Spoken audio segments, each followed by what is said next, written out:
Hi everyone, today we will talk about how to fix Instagram video quality on your phone.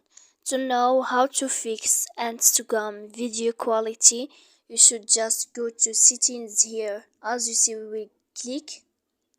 After that, in this page, you should to go here, apps like this, and you will click like this here. And then when you will find this list, you will go down to Instagram, as you see, and then here in this page you should to go to force stop, and you will click. And when you will click to force stop, you will go to click here storage like this. And after that, you will find this page and you will click clear cache here.